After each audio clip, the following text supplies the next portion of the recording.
Starling Games has a game called Anomaly out there. It's one of those classic one versus many type games. It's by a designer, Thomas Dejanay Esperance, I think is how you pronounce his name. But he's the designer of a game called Decrypto, which I haven't got a chance to play, but it's on my list. It's one of those games I really want to play. And Anomaly is a game that that Bradley taught to us this weekend at one of our little Gumbo nights. I'm fascinated by the one versus many genre. Not Alone is one of my favorite games. I've played Fury Dracula a couple times. Love playing that one. And recently we've played a game called Jaws by Prospero Hall that's put out by Ravensburger. That is just, it might be one of my favorite one versus many games out there. And I was curious if the chat crew or if you have any favorites of the one versus many type games, or if you have anything that you like about those. In Anomaly, you play as students that are on this.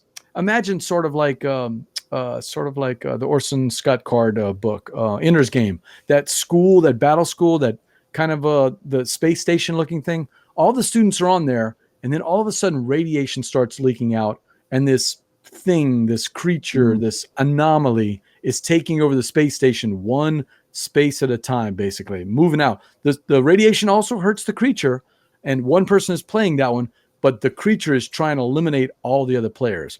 Here's the twist. The students can play as many actions as they want to until they get down to just 2 cards in their hand. Once that happens, the anomaly can then start taking all of their actions back to back to back. So you're kind of planning out all your moves. And the second twist is no one knows where anyone is. Normally in a one versus many game, we all know where we are, and Dracula, we don't know where Dracula is. In this one, none of the players know where they are. So even though I'm on the same team as the students trying to survive, I don't actually know where they are. And I don't want to give that out because then the anomaly is going to know too. So you've got that double-edged sword of, I'm going to take these really strong actions, but am I also hurting my fellow students when I do it? And the third twist of the game, and maybe my favorite part, is it's card-driven, Adam. And when you play the cards, you can take the weak action of the cards and keep the cards out of the anomaly's hand.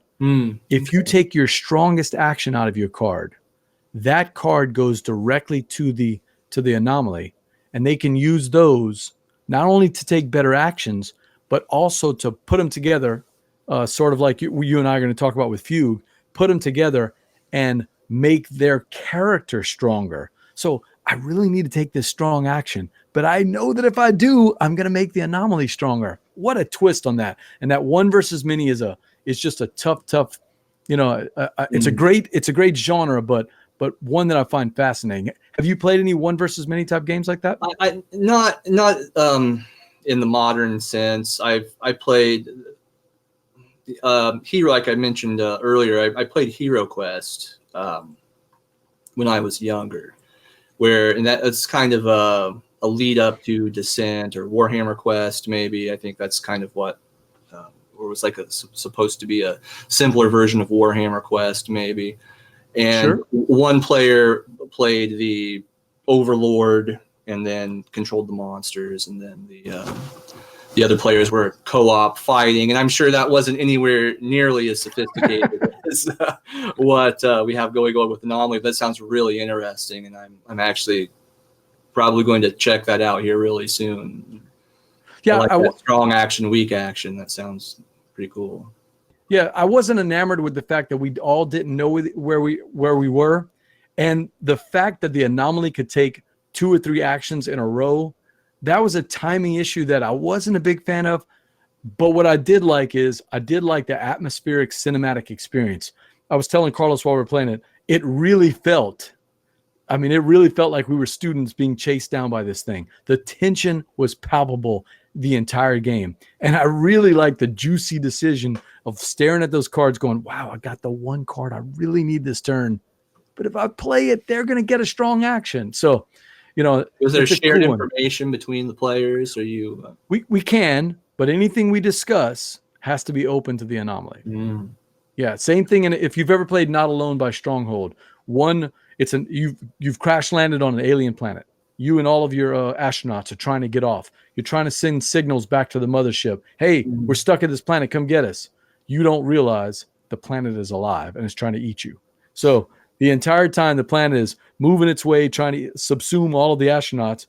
The astronauts can talk, but they're playing these secret cards, and you don't know what everybody else is playing. You're just trying to do table talk without giving up too much hints. Yeah. You know, I don't know if you played Hearts or any of those card games growing up, where everybody had that little signal at our little local university. We played a lot of it. Everybody had their little secret signals that you're really not supposed to do, but you metagame it after a while, you know?